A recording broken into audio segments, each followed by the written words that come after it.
함께 오늘 나눌 성경의 본문은 마가복음 8장 22절에서 26절까지의 말씀 한 절씩 나누어 읽겠습니다. 마가복음 8장 22절에서 26절까지의 말씀 한 절씩 나누어 읽습니다. 그리고 그들은 벳세다로 갔다. 사람들이 눈먼 사람 하나를 예수께 데려와서 손을 대주시기를 간청하였다.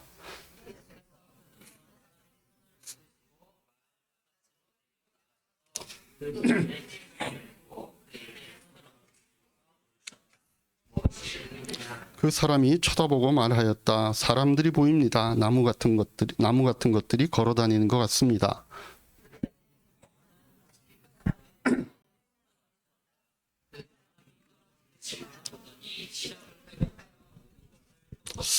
같이 봅니다. 예수께서 그를 집으로 돌려보내시며 말씀하셨다. 마을로 들어가지 말아라. 말씀을 나누기 전에 우리 올리브 브리핑 해야 되는데 뭐 신기한 일이 있어서 제가 간단하게 좀 소개하려고 하는데, 아까 우리 부른 찬송 있잖아요. 마지막 절 몇 장이었죠? 413장 찬송이 내 평생에 가는 길이라고 하는 가사잖아요. 보통 이제 우리가 예배 찬양을 정할 때, 어떨 때는 제가 설교 주제에 맞는 찬양을 정하도록 제가 이제 그 찬양팀에 그걸 전달하기도 하고 거기에 맞는 찬양을 하기도 하는데, 뭐 이번 주에는 제가 그러진 못했어요. 그런데 지금 요 찬양이 이제 우리가 예배 찬양을 불렀는데, 요 찬양이 어떤 찬양인가 하면요, 여러분들 영화 중에 타이타닉이라고 아시죠? 타이타닉인데 그것도 실제 일어났던 사건이잖아요. 근데 요것과 비슷한 사건이 일어난 적이 있습니다. 근데 그런 타이타닉과 비슷한 사건이 일어났던 그 사건을 경험한 분이 우리가 지금 부른 요 찬송의 작사자입니다. 이분은 이제 원래 호레이셔 게이트 스탠포드라고 하는 분인데, 이 찬송의 작사자입니다. 이분의 직업은 이제 변호사이기도 하고 교수이기도 하고 신앙이 독실한 크리스찬인데, 이분이 이제 아무래도 직업이 그러다 보니까 재산이 좀 있었어요. 그래서 자기가 살고 있는 시카고에 전 재산을 들이다시피 해서 이제 별장을 하나 지었는데, 1870년에 그 시카고에 대화재가 일어납니다. 그래서 전체 도시가 다 타버리면서 그 사람이 지었던 별장도 다 타버린 거예요. 그래서 너무 낙심이 되어서 이러다가는 너무 마음이 그렇다. 그래서 오늘 가족이 한번 그냥 휴양을 가겠다. 이래서 유럽 여행을 계획을 했습니다. 떠나려고 하는데 갑자기 이분은 급한 일이 생겨서 이제 아내하고 딸만 먼저 이제 배를 타고 이제 보내는 거예요. 불란서 여객선을 타고 가는데 그 가족들이 탄 이 배가 영국의 다른 배하고 충돌을 했습니다. 그래서 30분 만에 가라앉았어요. 그 사고로 226명이 다 죽었는데 아내는 구출을 받았습니다. 딸이 4명이었는데 내 딸은 다 거기서 익사를 한 거예요. 그 소식을 이제 영국으로부터 이 소식을 받은 이분이 시카고에서 부지런히 이제 뉴욕으로 가서 이제 그 뉴욕에서 배를 타고 그 아내를 만나기 위해서 배가 이제 그 배를 타고 지나가는데, 그 배가 가는 그 노선이 그 앞에 자신의 딸과 아내가 타고 갔던 그 여객선이 충돌했던 그 지점을 지나가는 거예요. 그래서 여기서 그 배가 충돌했다라고 하는 걸 가르쳐 주는데, 너무 그 바다를 보면서 이분이 너무 마음이 아픈 거예요. 걷잡을 수 없이 마음이 아파서 선실로 들어와서 이렇게 크리스찬이니까 성경을 뒤지다가 시편 23편을 읽은 거예요. 여호와는 나의 목자시니 내가 부족함이 없으리다. 이걸 읽으면서 이분이 그 마음 가운데 평화를 맛본 겁니다. 그때 쓴 성경의 가사가, 찬송가의 가사가 470장인 거예요. 그 상황을 보면서 내 평생에 가는 길 순탄하며 늘 잔잔한 강 같든지, 그런 찬송을 부른 거예요. 그래서 제가 요 생각이 나면서 제가 뭐 이렇게 이 찬송 합시다 이렇게 하지 않았는데, 제가 요 히스토리를 좀 아는 찬송이거든요. 근데 아까 찬양을 부르는데 그 가사를 딱 들을 순간 제가 이분이 이 찬송가를 지었을 때 그 마음이 딱 이렇게 느껴지면서 너무 이 찬송가를 부르는데 그러니까 좀 뭐랄까 좀 울컥했어요. 나는 과연 그런 상황 속에서 이런 찬송을 부를 수 있을까? 그때 내 마음에 이 찬송을 부를 수 있는 마음의 평강이 있을 수 있을까? 동일한 하나님이신데 나에게도 내 인생에 가는 길에 그런 어떤 상황 속에서 이런 평화를 맛보았으면 좋겠다. 이런 마음이 제가 들어서 이 찬송을 부르면서 약간 울컥했고 여러분들에게 그거를 소개하는 겁니다. 그래서 제가 한 1절, 2절만 같이 좀 불렀으면 좋겠어요. 우리 지금 가능하면은 찬송가 다시 한번. 여러분들 그 히스토리를 알고 찬송을 부르면 조금 더 이 가사가 갖고 있는 의미를 좀 알 수 있을 것 같아서 한번 좀 부르겠습니다.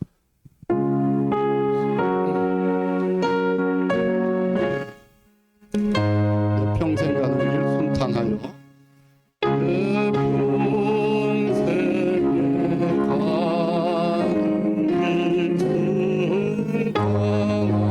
잔잔한 강 같든지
여러분들 인생 가운데 정말 어려운 일이 만났을 때 이런 평화가 여러분들에게 주어지기를 바라고 그 우리의 마음의 평화를 흔들려는 이런 악한 영들에 여러분들이 지지 않고 하나님 주시는 그런 은혜를 참 맛봤으면 좋겠다.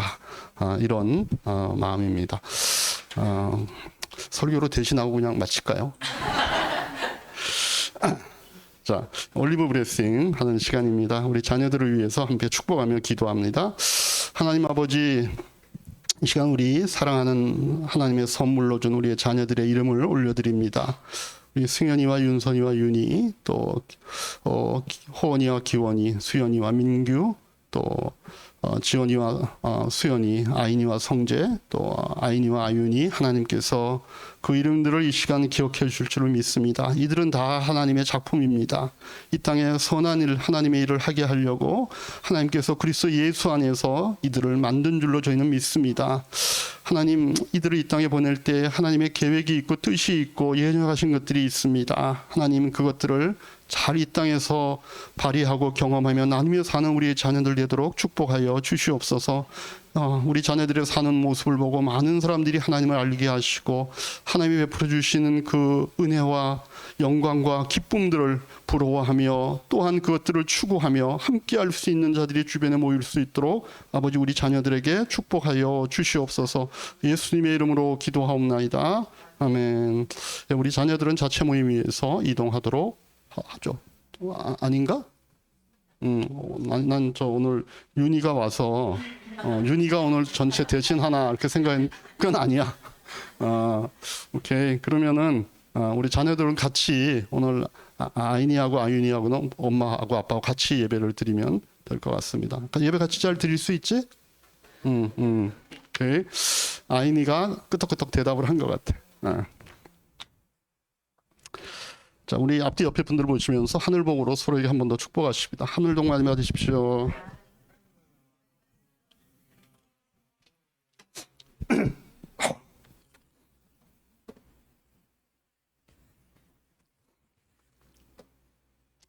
자, 우리 앞에 있는 지도 보시면은 우리가 일어났던 사건들의 배경을 볼 수 있습니다. 그죠? 지금 여기 동그라미 친 부분이 예수님께서 이제 달마누다 지방에서 이제 그 베세다 지방으로 이동하셨다라고 하는 걸 우리가 본문에 나오니까 이제 그걸 보는 겁니다.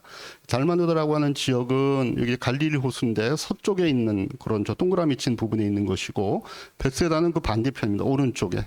제가 지금 포인트 이거 펜을 안 갖고 와서 그러는데 여기 보이죠? 여기가 달마누다고 여기가 베세다라고 하는 지역. 거기서 이제 그 상황이었다라고 하는 것들 여러분들이 기억하시면 됩니다. 네. 친절한 목사님 아닙니까? 다 여러분들 안 가본 데니까 모를까봐 이렇게. 저는 가봤냐 그러면 갔던 기억은 있습니다.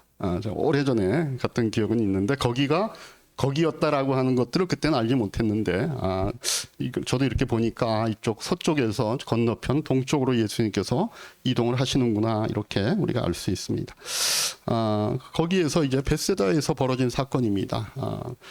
장님 한 사람을 고쳐준 얘기를 우리가 오늘 본문으로 이제 읽었죠. 우리는 그럼 이제 이 본문에 보면 예수님께서 그 눈먼 사람의 그 고치시는 장면이 나오잖아요. 보니까 마을 바깥으로 데리고 가시고, 그죠? 그리고 두 눈에 침을 뱉고 거기에 손을 얹고 예수님께서 그를 고쳐주는 장면입니다. 그죠? 이 장면 우리가 앞서서 있었던 그런 병자를 고치는 장면하고 좀 이렇게 오버랩이 되잖아요. 그죠? 그래서 예수님께서 이렇게 많은 이 땅에 계실 때 병든 자들을 고쳐주셨는데 뭐 이게 사실이냐 아니냐 이런 것들 얘기하는 건 이미 이제 싱거운 얘기입니다. 그건 너무나 예수님께서 하시는 당연한 그런 사역이신데, 또 예수님께서 그 사람들을 고칠 때 그 환자의 입장을 생각해서 사람이 없는 데로 데리고 간다든가, 또 그 사람에게 그 사람의 병의 상황에 따라서 뭐 침을 뱉어가지고 그의 어떤 그 부분에 바른다든가 하는 것들은 그 감각을 통하여서 그분이 이분이 나를 지금 어느 부분 내가 아픈 부분을 만져주시고 치유하시는구나라고 하는 걸 느낄 수 있도록 그 예수님께서 아주 친절하게 이렇게 하시는 거죠. 또 치유가 된 다음에는 다른 사람에게 얘기하지 말고 그냥 집으로 가라 이렇게 얘기하는 거 우리가 몇 번 앞에서 봤기 때문에 이 부분에 대해서는 제가 오늘 더 설명하지는 않겠습니다. 오늘 이제 이 사건에서 좀 특별한 것이 있다 그러면은 어떤 대목이냐 하면 예수님께서 이 소경의 눈을 뜨게 하는데 이게 즉각하시지 않고 단계를 거치고 있다는 겁니다. 그렇죠. 점진적으로 이게 벌어났다는 거죠. 그래서 물어보잖아요, 예수님께서. 저 뭐가 보이냐? 첫 번째, 예수님께서 그에게 손을 얹고 치유하는 과정 중에 물어보니까 처음에는 그냥 사람이 보여요. 나무 같은 것들이 걸어다니는 것 같습니다. 그 다음에 예수님 다시 그 사람의 두 눈에 손을 얹고 그 사람을 뚫어지 받아보시니 이제 거기서부터 회복되었다라고 하는 그런 단계별로 예수님께서 고치시는 장면이 나오는 겁니다. 그래서 이런 부분이 오늘 좀 특별하기 때문에 이 부분에 대해서 우리가 좀 같이 오늘 말씀을 이제 나누려고 하는데, 그 전에 어쩌면 우리 이 가운데서도 또는 우리 주변에 있는 다른 어떤 분들도 기도해서 병이 낫는다는 사실을 좀 잘 안 믿는 분들이 있습니다. 그래서 이런 분들이 오늘 요 구절을 좀 잘 같이 좀 생각해 보면 좋을 것 같아요. 우리 예수 믿는 사람들 가운데서도 우리 크리스찬들 중에서도 믿음이 없어서가 아니라 또 하나님을 안 믿어서가 아니라 하나님도 잘 믿고 믿음이 있는데도 불구하고 기도로 병을 고친다라는 사실을 잘 안 믿는 분들이 계십니다. 이분이 왜 이 성경에 나온 이 사건들 또 그 일들이 오늘날도 가능하다라고 하는 것들을 왜 잘 안 믿냐 하면 이분들이 갖고 있는 신앙관을 이해하면 그렇겠구나라고 하는 것이 우리가 좀 이해가 됩니다. 왜냐하면 병을 고친다든가 이렇게 귀신을 쫓아낸다든가 또 뭐 이런 어떤 예언을 한다든가 이런 식의 신비한 은사는 예수님께서 예수님 당시에 예수님과 사도들의 말의 권위를 심어주기 위해서 그때는 있었었지만 이제는 사도들의 증언에 의해서 이미 그런 것들이 성경에 기록이 되어 완성이 됐기 때문에 사도들의 시대가 종말함과 더불어서 이런 모든 신비한 은사도 이제는 끝났다. 하나님께서 거둬가셨다라고 하는 이런 생각을 그분들이 갖고 있는 겁니다. 보통 이제 제가 나온 이제 합동신학교를 비롯해서 또 한국에 있는 장로 교단 대부분의 이 보수적인 신앙을 갖고 있는 이런 정통 보수를 표방하는 대부분의 신학과 그런 교회에서 우리가 그런 내용들을 배웁니다. 그래서 저도 그 학교를 다닐 때까지는 어떤 면에서는 성경에 있는 이런 많은 예수님이 행하셨고 사도들이 행했던 많은 그런 기적들은 그 시대로 끝난 걸로 생각했습니다. 더 이상 성령은 그런 식으로 역사하지 않는다 이렇게 생각을 했었습니다. 그래서 기도를 해서 보통 병이 낫는다라고 하지만 그런 생각을 갖고 있는 분들은 이거는 성경에서 나오는 치유와는 다른 것이다라고 이렇게 구별해서 얘기를 합니다. 예를 들어서 예수님이 안전병이를 고쳤다든가 문둥병자를 고쳤다든가 뭐 죽은 사람을 일으킨다 이런 일을 하셨잖아요. 근데 요즘 이런 치유받았다라고 하는 그런 어떤 사건이나 그런 얘기를 듣는 것은 이게 의학적으로 얼마든지 될 수 있거나 가만히 둬도 치료될 수 있는 것들이 대부분이라는 겁니다. 그래서 요거는 꼭 기도를 통해서 그런 기적이 생겼다 이렇게 얘기할 수 없다라고 생각을 하는 거예요. 또 이분들이 기도에 의한 치유 또 어떤 이런 신유 같은 성경에 나오는 이런 부분들을 좀 믿지 않는 두 번째 이유는 뭔가 하면은 우리가 예수님의 사건을 보면 즉시 고쳤는데 그 안증병이도 즉시 일어났고 장님도 즉시 눈을 떴고 죽은 사람도 즉시 일어났는데 요즘 기도에서 그 병을 고치는 걸 보면 즉시 그렇게 치유되는 것을 볼 수 없다는 겁니다. 조금씩은 낫는 것 같은데 그거는 기도를 안 했다 할지라도 물론 하나님이 전체적으로 보면 고치시기는 한 걸로 우리가 얘기하겠지만 이게 자연적인 방법을 쓰든가 의술을 통해서 고친 것이지 그걸 꼭 성경에서 우리가 보는 것 같은 그런 기적이라고 얘기할 수 없지 않느냐 그렇게 얘기를 하는 겁니다. 세 번째 이분들이 하나님께서 기도를 통해 고치셨다 그런 기적을 베푸셨다라고 하는 그 믿지 않는 세 번째 이유는 뭔가 하면 이게 기도해서 병이 낫다고 그러는데 조금 후에 보면 나은 게 아니라 여전히 아프고 있다는 겁니다. 그 집회에서는 막 휠체어에서 일어났다 그러는데 나갈 때는 다시 휠체어 타고 나가더라. 이렇게 얘기를 하는 거예요. 그래서 그런 생각을 갖고 있는 분들이 볼 때는 기도해서 병을 고친다라고 하는 것은 착각이든지 과장된 것이든지 심한 경우에는 조작이다 이렇게까지 생각을 하는 겁니다. 근데 그렇다면 그럼 그런 신앙관을 갖고 있는 분들은 그 사람들이 아픈 사람을 놓고 기도 안 하느냐? 기도하거든요. 그럼 뭘 위해서 기도하는지 제가 잘 모르겠어요. 기도하니까 어쨌든. 아마도 이분들은 그냥 그 병든 사람에게 위로가 되라고 기도해 주는 정도인 것 같아요. 우리가 아프고 힘든 사람을 보면은 안 믿는 사람들도 그 사람을 위해서 어떤 마음에 대한 위로의 말을 하고 또 어떤 그 사람을 위해서 동정의 표현을 하는 것처럼 크리스찬들끼리는 그게 기도라고 하는 것으로 그 동정과 위로를 대신하는 것 정도에서 기도해 주는 거라고 하는 거죠. 그런데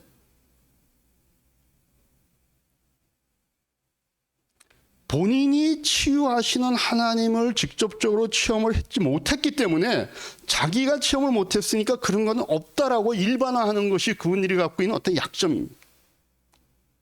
그러면 나는 그런 경험이 없다 이렇게 얘기를 해야 맞는 것이지 자신이 경험을 못했다고 해서 하나님이 더 이상은 기적적으로 치유하지 않으신다라고 얘기하는 것은 그건 올바른 표현이 아니라는 겁니다.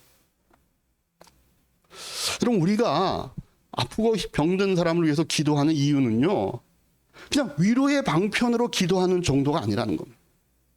실제로 이 기도를 통하여 하나님이 역사하실 수 있고 그래서 그분들이 겪고 있는 그 고통과 아픔 속에서 그것이 치유될 것을 기대하면서 기도하는 겁니다. 단순히 위로로 하는 게 아니라는 거예요.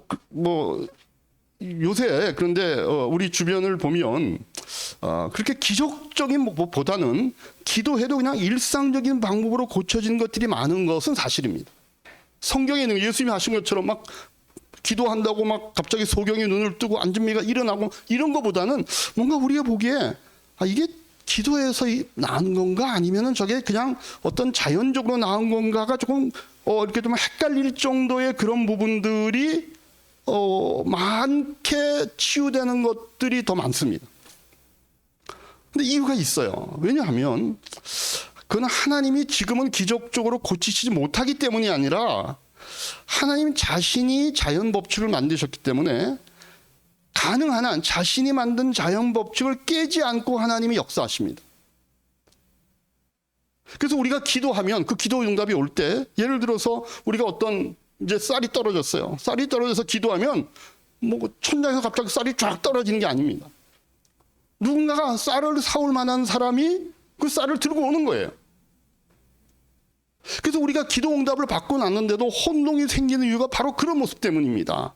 이게 자연스럽게 이루어지니까 이게 정말 기도 응답 때문인지, 이게 하나님이 역사하신 것인지, 아니면 내가 조금만 더 배고프도록 참고 기다리고 기도 안 하더라도 누군가가 그 사람이 쌀을 갖고 등장하는 것인지를 헷갈리는 거예요. 그렇게 하는 이유는 하나님께서 하나님이 자연 법칙을 만드셨기 때문에 가능한 한 이 자연 법칙을 깨지 않고 하나님께서는 그 기도에 응답하시는 경우가 훨씬 많습니다. 근데 그렇다고 해서 이것이 하나님이 하신 기도 응답이 아니고 하나님의 역사가 아니라고 말해서 안 된다는 겁니다. 하나님은 가능하면 자연 법칙 안에서 하나님의 역사들을 하실 때가 많기 때문에 그렇습니다. 그러니까 예수님을 봐도 예수님이 우리가 잘 알듯이 떡 5개, 또 어떨 때는 떡 7개로 5천 명 이런 사람 먹이잖아요. 근데 그렇다고 해서 평소에 예수님 다니실 때 언제나 빵 한 덩어리 이렇게 넣고 다니시다가 점심때가 되면 다 불러 모아가지고 자 기도하자 그래가지고 그때마다 그걸 부풀려가지고 나누진 않으셨잖아요. 예수님께서도 빵을 사다 먹으신 거고 또 없으시면 굶기도 하셨다 성경에 이렇게 되어 있거든요. 그러니까 예수님도 어떤 기적을 늘 행하시는 게 아니라 예수님도 그 자연 법칙을 존중하는 범위 내에서 삶을 사신 거예요. 그래서 하나님께서 우리의 기도에 응답하시고 우리를 치유하실 때도 기도를 통해 역사를 하시지만 의사의 손과 지혜를 활용하시고 의술과 의학을 통해서 치유하시는 것입니다. 그런데 그렇다고 해서 우리가 그것을 하나님이 치료하시지 않았다라고 얘기할 수는 없다는 거죠. 왜냐하면 그것이 하나님이 쓰시는 일반적인 치유의 방법이시기도 한 겁니다. 그러나 한 걸음 더 나아가서 지금도 예수님께서 성경에서 행하셨던 그런 놀라운 치유의 역사 일어나기도 합니다. 특별히 그런 악한 영들이 역사하는 그런 곳, 복음이 들어가서 그런 악한 영들과 성령의 강한 충돌과 투쟁이 있을 때 하나님께서는 표징으로 예수님께서 행하셨던 같은 모습의 기적들로 치유하십니다. 안진뱅이가 일어나고 장님이 눈을 뜨고 죽은 사람이 일어나는 역사들이 지금도 선교 현장에서 일어난다는 겁니다. 제가 이번에 부산에 가서 그 오시는 목사님들 가운데 볼리비아에서 사역하는 볼리비아에 선교하시는 그 선교사님 만났어요. 오래되셨어요. 오래되셨는데 이분이 이렇게 얘기하다 보니까 저희 총신 후배더라고요. 저하고 그 시대 그 캠퍼스에 같이 있었어요. 한 저하고 4년 차이 나니까. 근데 이분이 하는 얘기가 뭔가 하면은 처음에는 자기가 가서 그 볼리비아에서 사역할 때 학교에서 배운 대로 했대요. 성경 공부 가르치고 그다음에 뭐 또 예배 드리고 그래서 선교를 했는데 그때는요 죽을 썼대요. 죽을 썼다는 게 죽을 만들었다는 얘기가 아니라 안 되더래요. 안 되더래요. 그리고 늘 성도들은 이제 모아가지고 교회에 좀 와 있게 했던 성도들이요 예배 끝나고 나면요 그 다음에 아프고 병들잖아요. 무당한테 가는 거예요. 그 병 낫고 오고 병은 거기서 고치고 교회 와서는 성경 공부하고 이렇게 하고 있더라는 거예요. 그래서 이게 도대체 뭐냐? 이분이 그래서 그러다가 이분이 뭐 말씀을 읽다 그렇다 그러든가 아니면 뭐 어떤 그 기회를 통해서 이분이 이게 아니구나. 선교지에서 이렇게 하면 안 되는구나. 이걸 깨닫고 그다음부터 이제 성령님을 의지하는 사역을 시작한 거예요. 그랬더니 그다음부터 거기서 그런 기적들이 일어나고 더 이상 그분들이 무당한테 찾아가지 않고 교회에 와갖고 말씀 안에서 그들이 갖고 있는 어려움을 해결하고 고치고 이런 기적들이 일어나서 지금 그분이 거기서 사역한 지가 한 20년 되는데 지금 거기서 사역이 어마어마합니다. 특별히 가정교회 하시는 분인데 거기에 가정교회가 그때 얘기하는 게 40개가 넘는다 그러던가 원주민들입니다. 다 한국 사람들이 아니라 원주민들 가정교회 사역을 하는데 40개 교회가 생기는 거예요. 그리고 원주민 교회가 부흥하기 시작하는 거예요. 그러니까 그런 선교지에서는요, 우리가 그런 직접적으로 복음이 들어가고 거기서 세상의 영과 하나님의 영이 충돌하는 일이 일어나면요, 그 성경에 나오는 신학시 상황과 같은 거거든요. 그럴 때는 그런 역사들이 오늘날도 일어난다라는 겁니다. 그래서 하나님께서 극적으로 치유하든 자연적으로 치유, 이건 하나님께 맡길 것이고, 우리가 알아야 되는 건 뭔가 하면 하나님께서는 치유하신다, 우리의 기도에 응답하신다라고 하는 것을 믿는 것이 우리의 역할이라는 겁니다. 성경의 사건을 일으키신 그 하나님이 오늘도 살아가시기 때문에 우리가 기도하면 치유의 역사가 일어난다라고 하는 것을 믿는 우리가 되어야 된다는 거예요. 또 이런 성경에 나오는 이런 신유가 오늘날 일어나지 않는다 이렇게 얘기하시는 분들은요, 왜 어떤 이유 때문에 그러냐면은, 저 봐라, 예수님은 즉각적으로 고쳤는데 지금은 그렇게 즉각적인 치료가 아니지 않냐. 그런데 오늘 본문이 바로 그분들에 대한 답입니다. 예수님도요, 여기서 즉각적으로 고치지 않으셨습니다.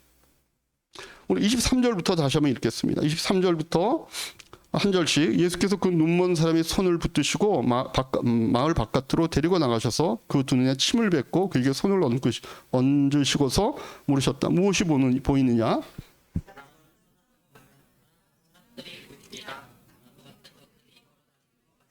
네, 눈에 뭐 조금 보이는 거예요. 그래서 뭐 왔다 갔다, 뭐 그러니까 잘 이게 뭔지 모르니까 나무 같은 것 같습니다, 이렇게 얘기한 거예요. 25절에 뭐라 그래요? 같이 읽습니다. 그때 예수님은 다시 그 사람의 두 눈에 손을 얹으셨다.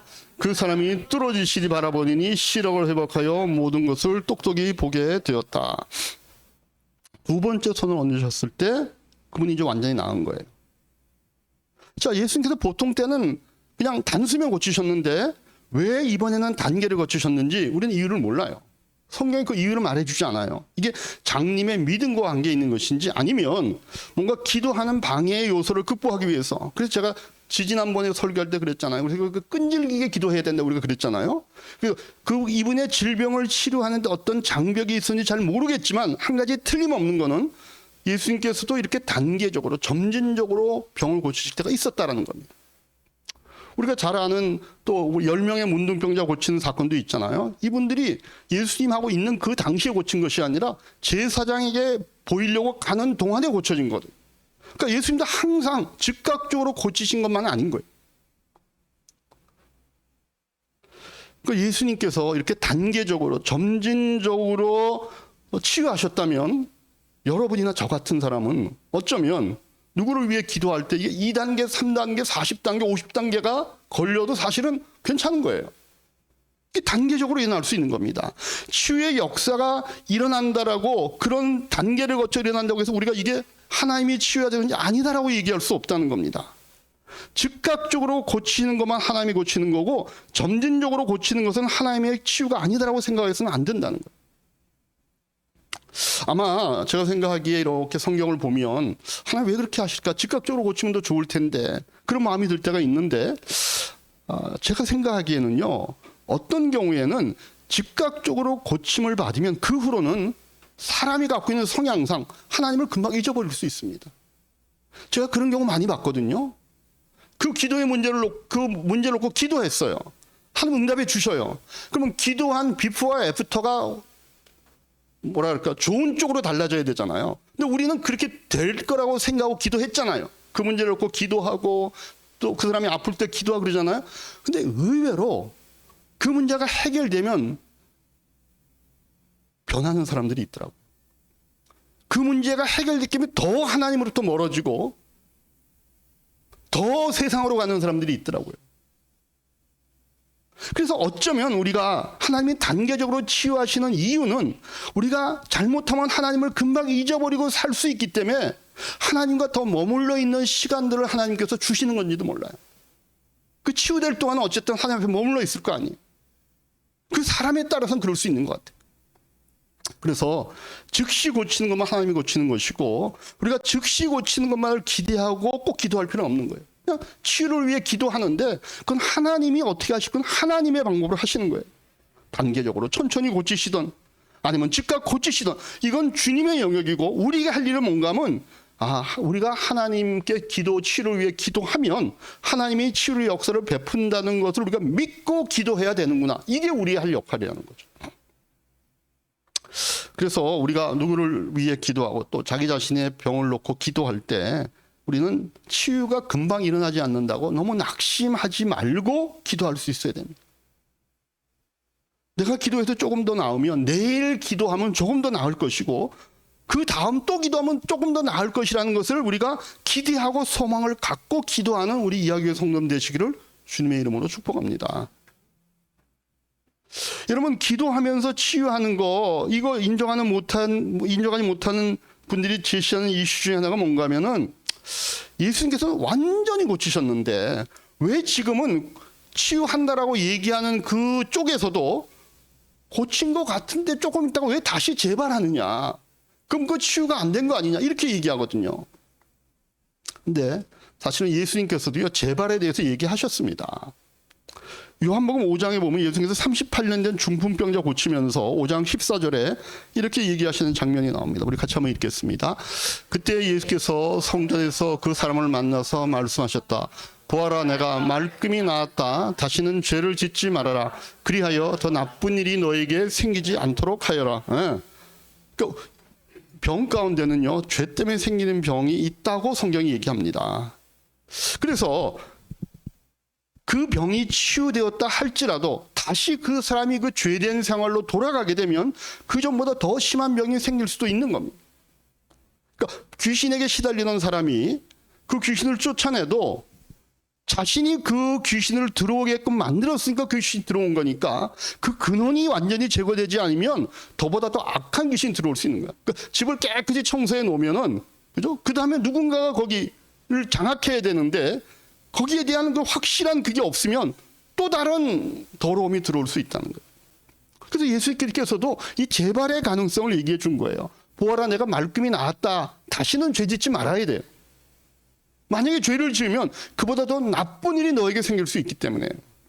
그래서 우리 가운데 아직 그런 중병에 걸린 분들이 아직 계시지는 않고, 그런데 이전에는 보면 예전에 제가 남포교에 있을 때도 그렇고 이렇게 중병에 걸렸다 나으신 분들이 계시거든요, 가끔. 그런 분들이 조심해야 될 게 뭔가 하면 그 마음 가운데 누군가를 미워하는 거, 그죠? 누군가에 대해서 마음에 섭섭함이 있는 사람들, 이런 것들을 가장 우선적으로 그 마음속에서 지우도록 해야 됩니다.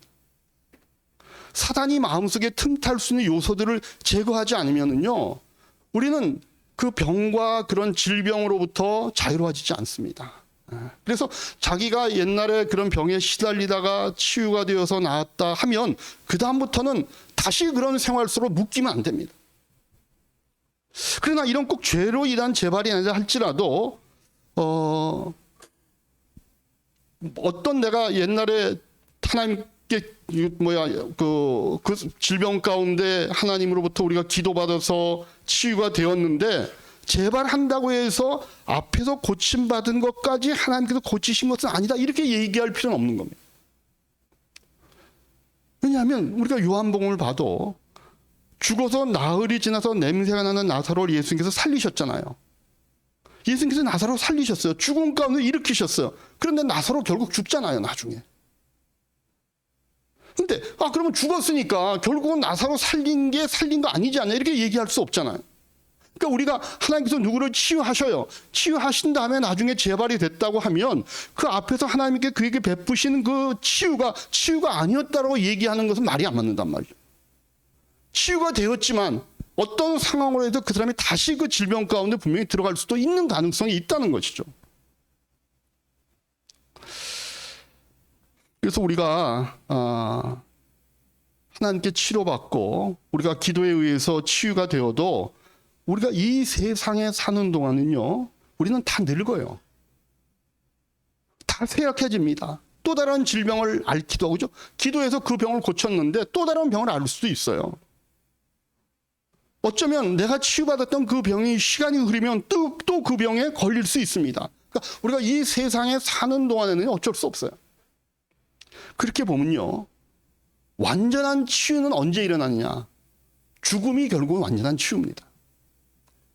그래서 우리 크리스찬들이요, 죽음을 기대하는 이유가 있습니다.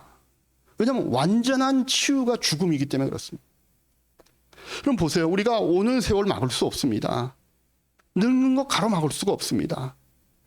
뭐 이제 저도 나이가 드니까 이제 머리가 휘어지니까 또 어떤 분들은 저한테 염색 한번 해보라 그러는데 염색하면 뭐해? 그 염색 약발 떨어지면 또 해야 되잖아요. 결국은 사람은 늙고 쇠약해지는 겁니다. 단지 우리가 어떤 건강식품을 먹고 운동을 하고 이러는 것들은 그걸 조금씩 지연하는 거죠. 그래서 우리의 완전한 치유는 죽음이라고 얘기할 수밖에 없어요. 저도 옛날 그 사진 이렇게 가끔 핸드폰에 저장해 놓은 거 있어서 볼 때가 있는데 얼마 전에 제가 중학교 동기들인데 교회를 다니는 동기들이 있더라고요. 그래서 저보러 너는 목사니까 한번 와라 그래가지고 제가 안 가다가 최근에 한번 그 모임에 간 적이 있어요. 갔는데 그때 제가 중학교 때 전교 부회장을 했어요. 제가 보통 사람이 아닙니다. 전교. 근데 그때 회장했던 친구가 있어요. 그래서 그 친구가 근데 내가 중학교 때 교회를 데려 나온 적이 있어요.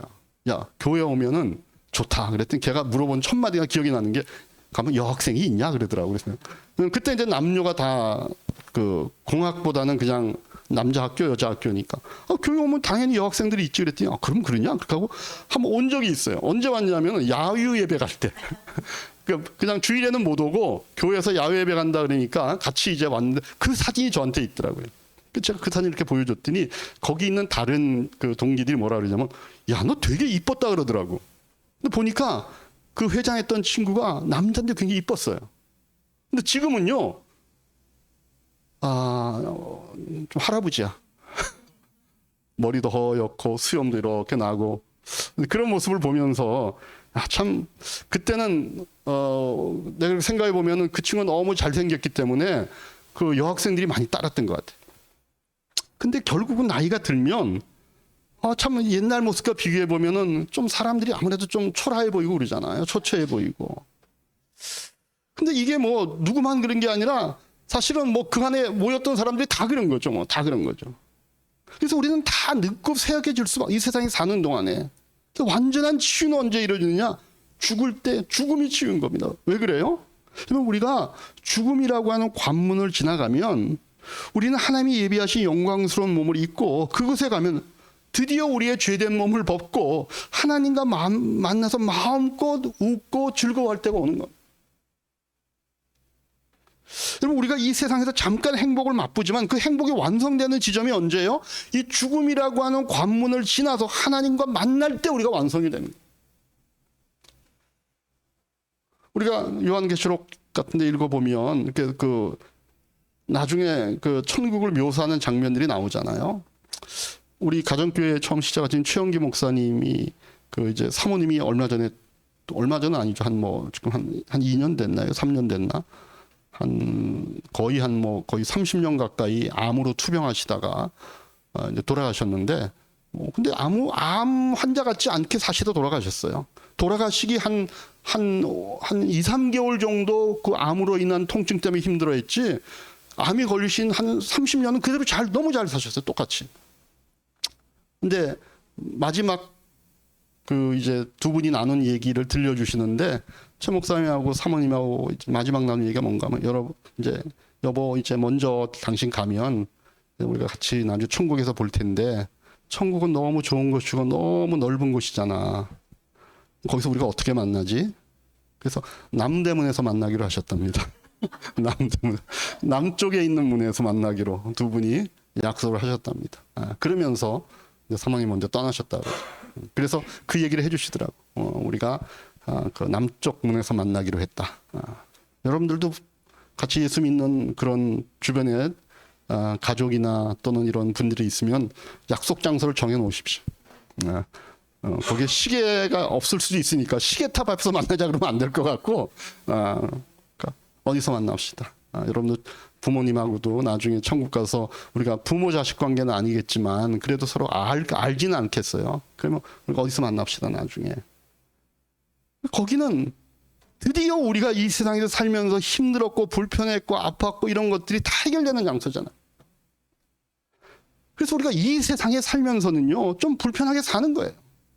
아프기도 하고 피곤해하기도 하고 늙으면 늙어야 되고, 그러니까 너무 막 늙는다라고 막 가슴이 졸이면서 자꾸 이거 땡겨 올리고 그러지 마세요. 나중에 그러잖아요.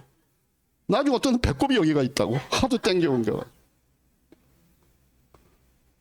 그냥 내가 옛날에 아팠던 병 또 아프기도 하고, 그러면 또 우리가 기도해서 이 병과 우리가 싸울 때도 있는 것이고, 또 하나님이 때가 돼서 불러가면은 우리가 이 세상 정리하고 가기도 하는 거예요. 그러니까 우리 예수 믿는 사람들은요, 너무 이 세상만을 목표로 놓고 우리의 인생을 설계하면 안 돼요. 그래서 나는 보험도 천국보험까지 가면 좋겠어. 지금 뭐 100세 보장 하잖아요. 그 말고 100세는 무한대 보장 뭐 그런 상품을 한번 좀 우리 최 집사님 좀 만들어 보세요. 어떻게 될지 모르겠지만 하나님 만드셔 줬으니까. 천국은 보험 안 들어도 가니까. 근데 우리가 하나님 우리 불러가실 때 우리 어떻게 불러가시겠어요? 우리가 평안히 꼭 자다가만 이렇게 불러가지는 않잖아요. 어떨 때는 사고로 우리가 교통사고를 당할 수도 있고, 어떤 사람은 질병을 통해서 불러가시고, 그러니까 방법이야 하나님 마음대로. 그래서 우리가 이 땅에 사는 동안에는요, 하나님이 고쳐주셨어요. 근데 그 다음에 재발했다고 해서 먼저 고쳐주신 그 능력을 우리가 이건 하나님이 고쳐주신 것이 결국은 아니었구나, 이렇게 의심하지 않아야 됩니다. 우리가 이 세상에 사는 동안에는 그런 과정들을 거칠 수밖에 없는 거예요. 하나님 좋으신 하나님이기 때문에 우리가 병들고 아파하는 거 하나님이 좋아하지 않으십니다. 그래서 우리가 기도하면 하나님은 가능한 고쳐주시고 우리를 온전케 하시고 건강하게 사는 걸 하나님이 원하십니다. 고쳐주십니다.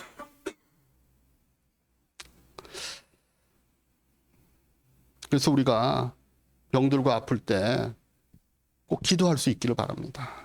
자기를 위해서 기도하고 옆 사람을 위해서 기도하고, 기적적인 방법이 일어나지 않는다 할지라도 하나님이 안 들으신 것이 아니니까, 하나님이 거기에도 역사하고 계시니까 이 기도를 통해 기적적으로 역사하시든지, 아니면 하나님이 어떤 의료적인 혜택을 그것을 덧입도록 하시든지, 그건 하나님의 선택이지 우리가 선택할 문제가 아니잖아요.